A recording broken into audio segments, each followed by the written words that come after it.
And we continue at 2:06 in the afternoon on the John Phillips Show. Mr. Randy Wang's in Culver City. All right, Johnny, let's see who's going to be on Gavin Newsom's podcast this week. Still sounds like porn.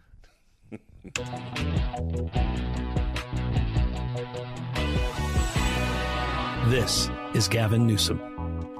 And this is Dr. Phil McGraw. Dr. Phil? I wonder what he's going to say that gets himself into hot water this time. Who's on next week? Ricky Lake? Could be. Sally Jesse's still around. 800-222-5222 is the telephone number, 1-800-222-5222. It is our pleasure to welcome our next guest to the program. They are the authors of the brand new book that's all about the inside story of the 2024 presidential election. It's called Fight, which is what President Trump said after he got shot in the head in Pennsylvania. It's available online at Amazon.com. Jonathan Allen and Amie Parnes, welcome. Thanks for having us. Well, thank you so much for stopping by. And I have to say that I really, really, really enjoyed your book. It was a very quick read. I read it in, I think, 2 days, mostly in the hot tub, and I didn't drop it in, so we're all thankful for that. But fascinating stories in the book.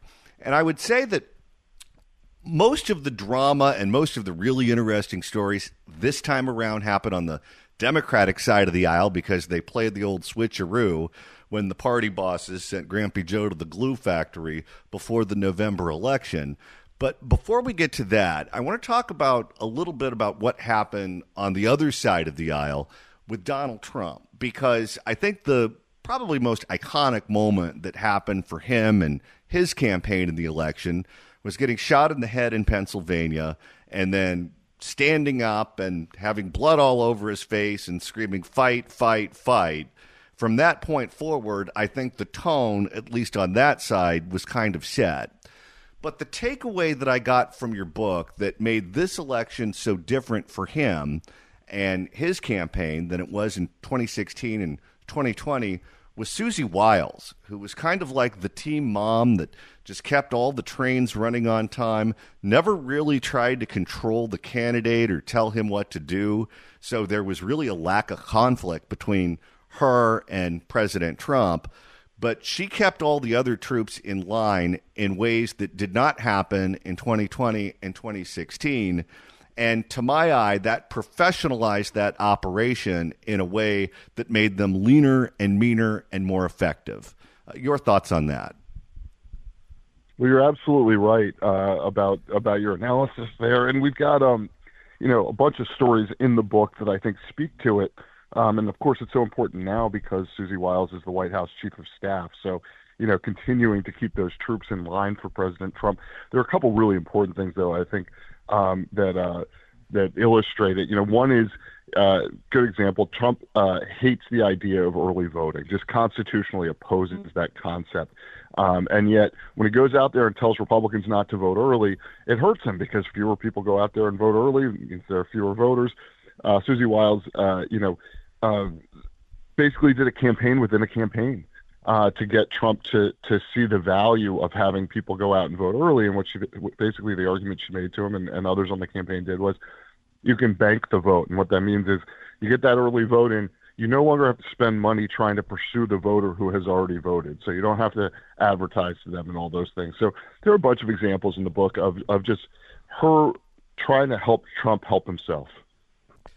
Let's shift to the Democratic side of the aisle here because, Amie, in the book regarding why Kamala Harris was not able to get the ball over the finish line, here's what you wrote. You said, quote, "She," meaning Harris, "had a chance to win, but she did not have the most fundamental premise of a presidential candidacy worked out, her reason for running." You went on to quote an unnamed Harris advisor who said, "We were holding sand in the palm of our hand and it was slipping out of our fingers slowly. I don't think we needed more time. We needed more sand. We needed more substance, and she did not have more substance," end quote. Was that what did her in?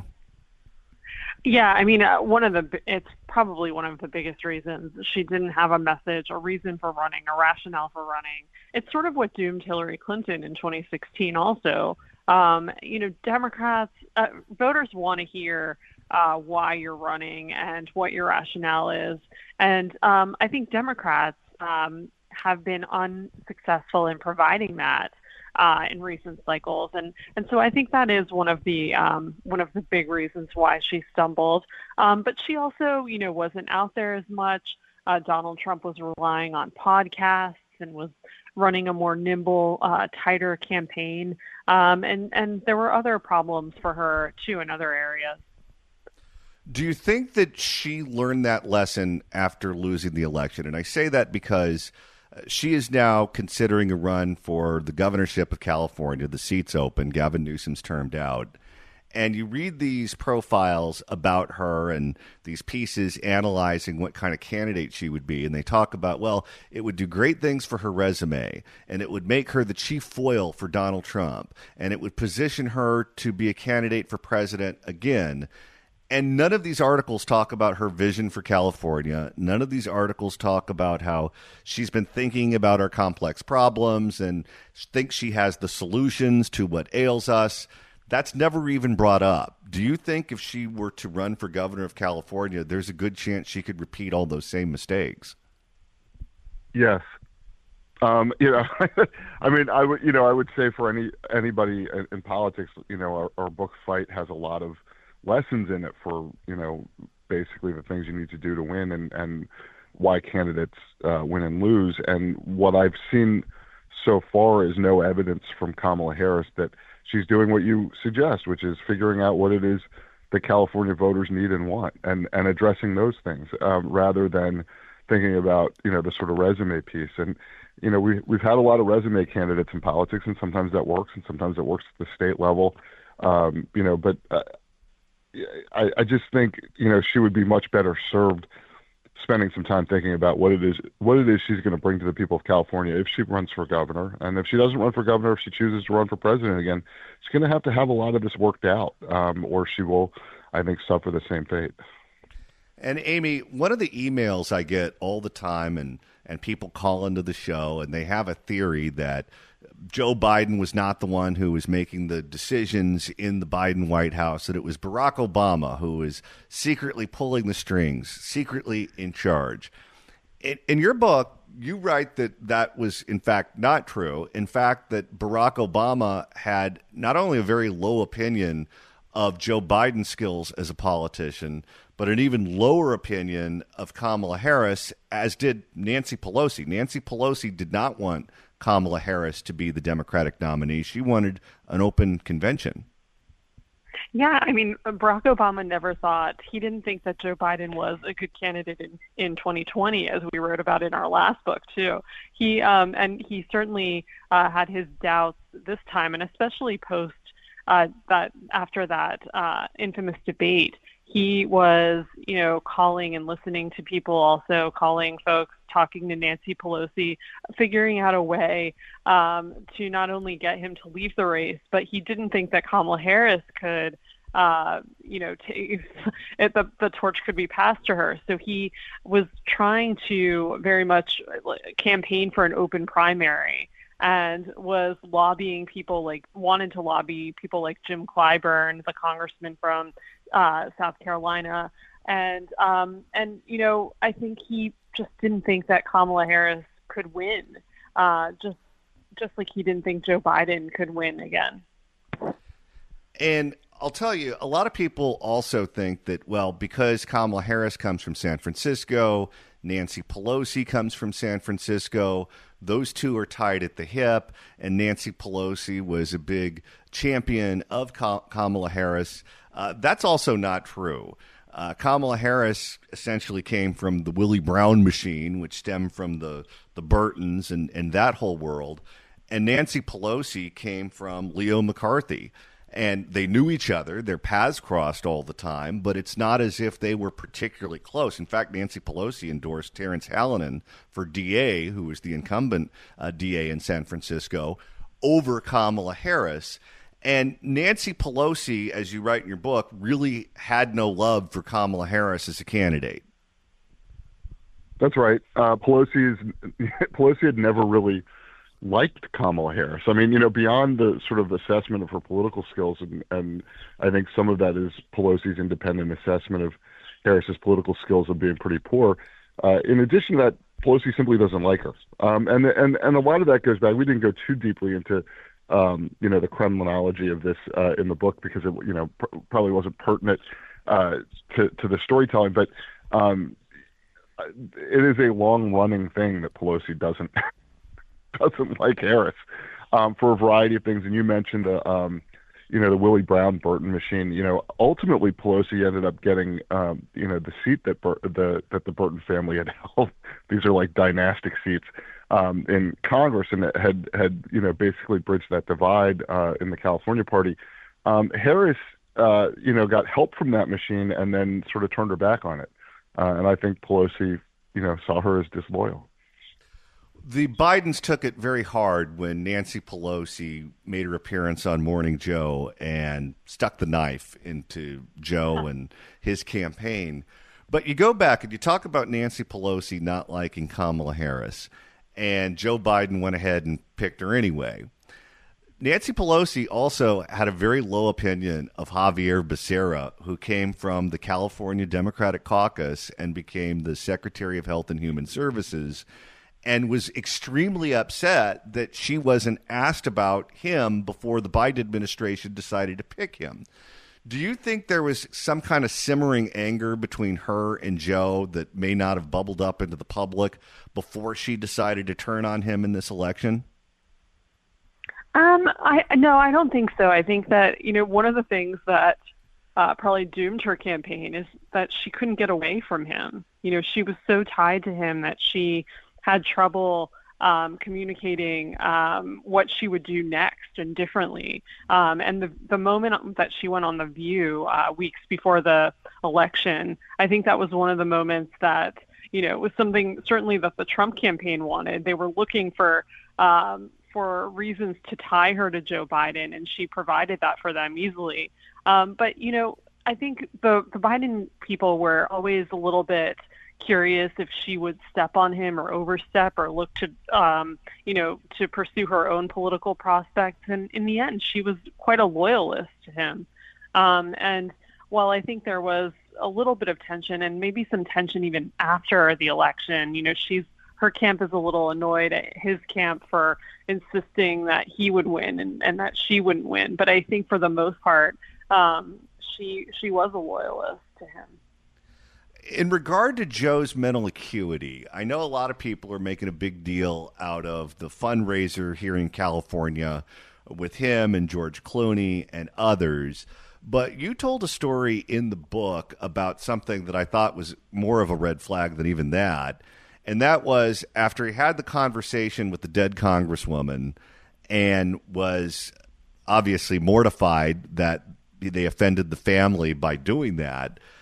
The White House decided to invite the dead congresswoman's family to the White House so that Joe could give them a tour and essentially make nice with them, with Kevin McCarthy, the then Speaker of the House, present for that tour.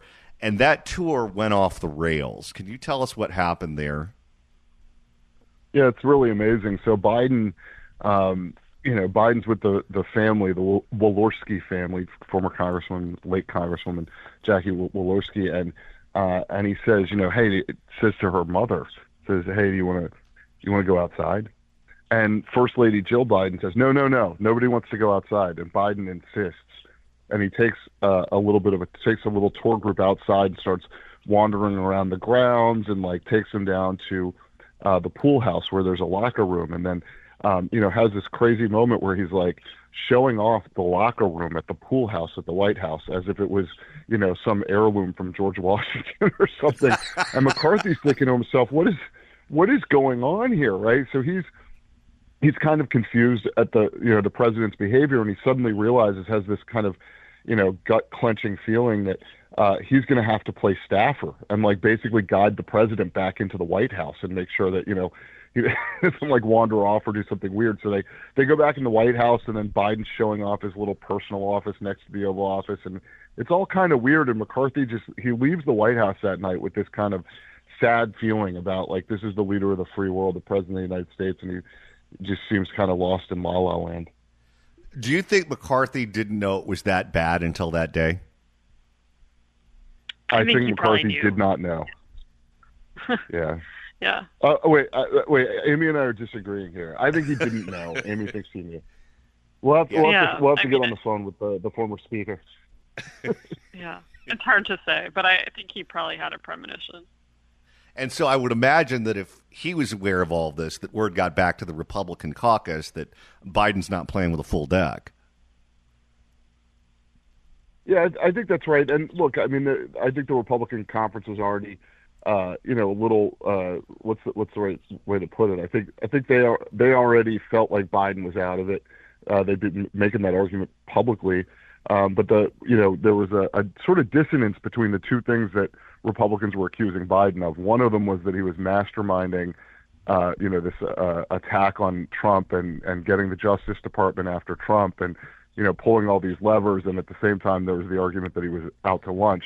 And so I think that in some ways made it easier for Biden to continue along, because when Democrats heard Republicans say he was out to lunch, it was so at odds with the other things Republicans were saying that the Democrats were able to sort of happily ignore it, instead of realizing that obviously there was a decline in the president. Last question before you go. You say in the book that Kamala Harris's best political skills were employed right after Joe dropped out of the race, and she went to various delegations, including state party chairmen, starting with the state of Florida, asking them for their support. And she was very politically astute at locking up that support very early on. Well, all of this was going on. Publicly speaking, California Governor Gavin Newsom said that he had, quote, sub-zero interest in running for president. What was he doing behind the scenes? I think he was, he was talking to people, obviously, and trying to figure out if there was a way in, but he quickly decided that he didn't want to run. And it would have been complicated for him because of his relationship with Kamala Harris, and the web of characters that they share, strategists and donors and everyone else. So it would have been complex, but certainly I think he's definitely keeping his options open in the future. John and I did his podcast last month or 2 months ago, and so I walked away from there thinking he would run. And it's interesting. Who knows? We might get a ticket of Gavin Newsom and Dr. Phil. Well, it's interesting that she went to Florida first and not California. The fact that she didn't go to California means she either thought Gavin or Nancy Pelosi would shut it down. Yeah, I'm not entirely sure about it. It could also be because she felt like she was in a pretty good spot in California. Remember, all the delegates of the California delegation had been elected in primaries to vote for the Biden-Harris ticket. So they were Biden's handpicked people who represented that delegation, which means not necessarily that they would all be loyal to Harris, but you would suspect that most of them would be. The book is fascinating. It's called Fight. It's available online at Amazon.com. It's in bookstores all over the state of California. Pick up a copy if you want to read more about this conversation that we just had. Fascinating, fascinating stuff. Jonathan Allen, Amie Parnes, thank you so much for stopping by. Thanks for having us. And right now it's time to reopen the California Crime Blotter. If the cashier is dummy. Questions? And Randy, the first edition takes us to Stockton. The city of Stockton has a ski mask problem. That problem is that people who commit robberies are usually wearing ski masks. So what does Stockton want to do? Ban ski masks. Okay, I don't want to overthink this, but why would you need a ski mask in a city with no ski resorts? That is a good point. For more, here is CBS in Sacramento. New tonight from Stockton, where the city council is considering a ban on ski masks after a string of crimes where suspects were wearing them. However, I guess they've upgraded from the Ferrer masks. Yeah, those don't help either. You used to get a lot of looks if you were walking around with a mask because everyone thought that you were just pretending to be Michael Jackson. Then Ferrer normalized masking, and all of a sudden surveillance footage was useless. No, thank you. I remember one time I was in the grocery store, and some germaphobe, this is way pre-COVID, was wearing one of those surgical masks in the grocery store. And I said, Doctor, I think you're being paged for surgery. Did he appreciate that? No. However, some advocates in the city are calling this a Band-Aid solution. A reporter covering San Joaquin County, Esteban Reynoso, is in Stockton with more. And when you have an 8th grader who is robbed at gunpoint with people wearing ski masks in a city where there's no snow, I mean, you have to start to address some of those issues. Whoa. It sounds like this guy thinks like me. Stockton Vice Mayor Jason Lee looking into the idea of introducing a ski mask ban ordinance in the city of Stockton, hoping to curb crime. But this started months ago when I saw a homicide or a violent crime in my district where other people were shot and people wore ski masks. And it's also happened recently. On Friday here on Wagner Heights and Do you think when the ports stop at Stockton, they do day excursions? You know, one of the cruise ships, I don't think it goes there anymore, but one of the cruise ships that used to go to Stockton was one of the more expensive cruise lines out there. And it's also happened recently. On Friday here on Wagner Heights and Brandstetter Place, just down the street from Delta Sierra Middle School, police say 2 teenagers, 13 and 16, and a 31-year-old were robbed at gunpoint by men in ski masks. It happened after a graduation ceremony. It's a great memory, and unfortunately, this family doesn't have a great memory. This got robbed on graduation day. You'll never forget that. Well, hopefully they didn't have their gifts on them. This happened in Councilmember Michelle Padilla's district. She supports the idea of a ski mask ban. How would you enforce this? Because most of these things happen in the middle of the night. Well, imagine some guys going into a bank wearing a ski mask and you go, ba. This is Stockton. You're not allowed to wear that here. And says stopping crime starts at home. They need to ask those questions. Why are you purchasing masks? Who are you hanging out with? What are you doing out after dark? Police say ski masks were also... Start looking at your kids' rooms. If they've got ski masks and no snowboards, you'll know what's going on. Oh, believe me, if the kid has ski masks and no snowboard, Dad's not there to ask those questions. Police say ski masks were also involved in a homicide from March. These police sketches show 2 people wearing ski masks that only reveal their eyes, wanted in connection to that homicide. Where there may have been pockets of crime, now it's something that's plaguing our entire city. But now we have to address the gang violence and the crime that's happening. Part of the Stockton City Council hope that if people are walking on the streets of the city wearing a ski mask similar to this one, that they can be stopped and questioned by police. However, some advocates here in Stockton say that this doesn't address the root issues that are causing crime. Uh-oh. Oh, don't give me that BS. Violence is rooted in challenging educational conditions and poverty. No, it is not. Nope. It's rooted in bad decisions. 99% of people in poverty don't commit crimes. Don't give me it's a poverty thing. And by the way, before they turn this into a racial issue, you know why there are anti-mask ordinances on the books? To go after the KKK. Because they used to do that too. They used to wear the masks and they used to run around causing problems. And then finally, different cities, different counties, different states said, all right, we're not going to put up with that anymore. If you're going to be in public, you have to show your face. So we have a rule against masks. And every so often, there's problems that bubble up associated with that. Remember, I think it was in the state of South Carolina, where there was a Muslim woman who wanted to wear the hijab for her photograph at the DMV. And they wouldn't let her do it. And she claimed discrimination. And they said, no, that defeats the purpose of a photograph. Violence is rooted in challenging educational conditions and poverty. And Stockton suffers from both of those. So until we can address those two... It's a win-win for Stockton. Yeah, no kidding. So until we can address those 2 issues, they'll have to do things like ban on face masks. So Stockton Vice Mayor Jason Lee says the proposed ordinance could be introduced before summer. He would not infringe on religious practices, he said, which would... Is there a religion where you wear a ski mask? Yeah, wearing a ski mask in the commission of a crime, I don't know if that's protected by the First Amendment. Make it unconstitutional, of course.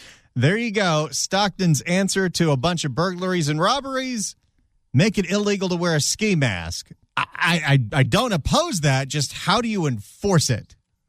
By the time you find them in the ski mask, my guess is the bad behavior has already begun. Most likely. All right, Randy, it's time to reopen the blotter. If the cashier is dummy. Questions? And now we're going to move across the Central Valley to San Joaquin. Someone's stealing cherries and then reselling them at fruit stands. Time for some good old-fashioned ag crime. They're stealing produce? For more, here's KTVU, Fox 2. Investigators say they have arrested a group of thieves who were stealing thousands of dollars worth of produce from Northern California farms and then selling it at fruit stands across the state. They targeted cherries. Fake farmers markets. Are they stealing them right out of the plant? They targeted cherries and cherry trees in San Joaquin County. The thief says that those thieves got away with more than $2,000 worth of stolen cherries from 2 orchards in 2 days. They also caused thousands of dollars in damage to the trees. What did they do? Crash a Kia into it? Did I ever tell you? Remember when I used to have those fruit trees on my property in my front yard without a gate around them? Oh, yeah. And usually I wasn't there during the week because I was in Los Angeles doing the radio show. And I would be there on the weekends, and anyone in the neighborhood kind of understood that those were my patterns. Well, I came to my house during the week because we had the day off for some reason or another, and I had a fig tree there. And apparently figs go for a premium. I don't really eat them, so I was unaware of that. But my fig tree was full of figs. And I got there, and there were 2 women there that had to have, 10 bags full of figs. And I said, "What's going on?" And they said, "Oh, we're picking them for our lunch." And they had more bags ready to go for more figs. And I remember thinking, how much do you eat for lunch?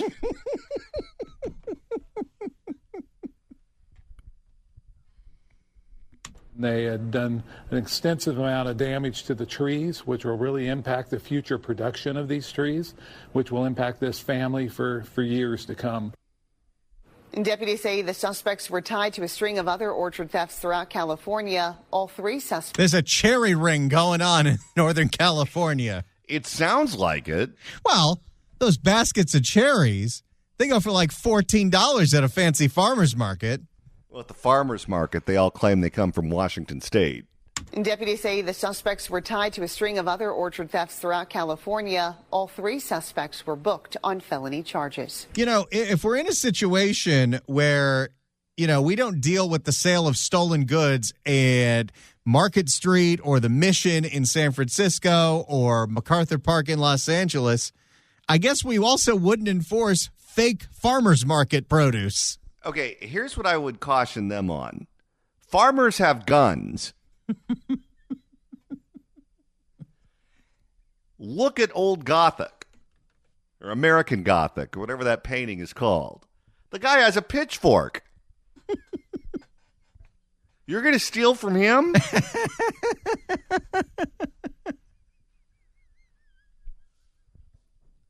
Go ahead and take your chances. And right now we have time for one more addition to the California Crime Blotter. If the cashier is dummy. Questions? And Randy, this edition has kind of a tech spin on crime. That's because criminals are now using dating apps to lure people into dangerous alleys where then they get robbed. For more on what's going on in downtown LA with dating apps, here's KTLA. He thought he was meeting a woman for a first date after an online connection, but it turned out to be a setup instead. He was ambushed, shot at, and robbed. Whoa! Okay, if you're meeting someone off a dating app in a dark alley, that's not a date that you're going on. That's an illicit hookup. Well, I think for the terms of the local news, they're saying dating app, but I think what you're alleging is what these apps were. Hey, you want to have dinner in a dark alley? It'll take about 10 minutes. Now, do you think this was Tinder or was this Phil Ting's website, whatsyourprice.com? Oh, this is something that's probably so grotesque we can't even mention it on the radio. That's when the victim fled and the attackers stole his car and his cash. Rick Chambers is live in MacArthur Park with details on the dating app ambush and the suspects. Police are... What's the one that Ed Buck used to use? Adult Friend Finder? No, it wasn't that one. The attackers stole his car and his cash. Rick Chambers is live in MacArthur Park with details on the dating app ambush and the suspects police are looking for. Rick. Yeah, Micah, it's Rampart gang detectives that have been working this case for about 3 weeks now, and they're looking for two couples who have been targeting online daters. These are the 4 robbery suspects that police are looking for. And this woman in particular, they say, lured our victim off an online dating site. So they weren't even catfishing. They used a real woman to lure this guy in. With real pictures? Apparently. They say lured our victim off an online dating site. When they met in person, the female suspect had asked the victim to drive to a secluded area in our Rampart area. Okay, here's the deal. I'm really loose with my virtue and I'm willing to put out. So what do you say you drive to the worst part of town and let's go to a place that no one can, walk by or no one can see something and say something and I'll make you real happy. Not let's go to the beach or let's go to the old trail where no one's around. Let's go to an alley in Rampart. Can you disable all of the GPS aspects of your electronics too? That really turns her on, doesn't it? Oh, it does. This is that street near downtown, and they weren't there very long when 2 additional suspects came over, and one of the male suspects had opened the door. This is like a sting, but for the bad guys. And, that guy's probably cheating on his wife or doing something he shouldn't be doing. And he thought, all right, this is going to take 10 minutes. I'll be in, I'll be out.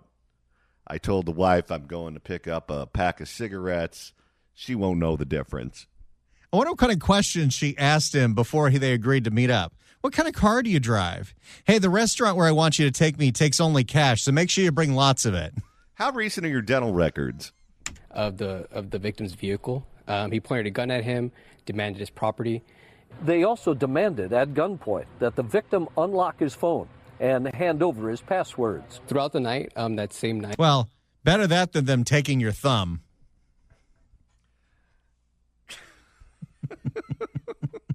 It's a plot line in a lot of movies these days. Yeah, none of those options are good. Throughout the night, that same night, what they did was they actually made various transfers.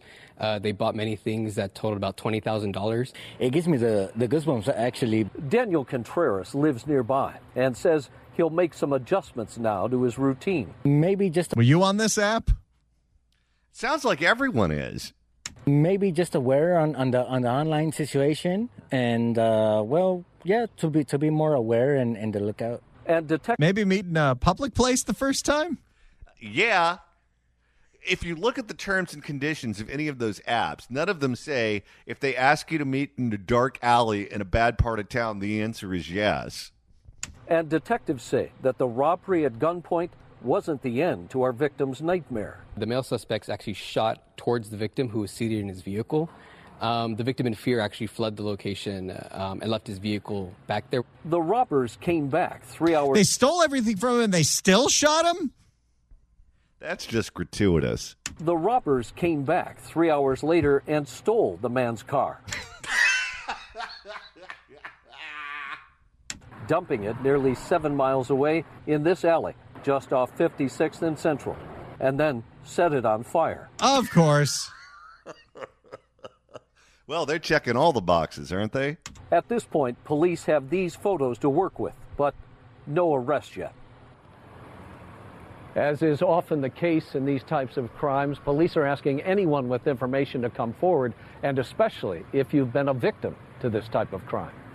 In MacArthur Park, I'm Rick Chambers. Guys, I'll throw it back to you in Hollywood. Wait a second. I thought MacArthur Park got all cleaned up. No. Who knew? Cupid Zero is semi-automatic.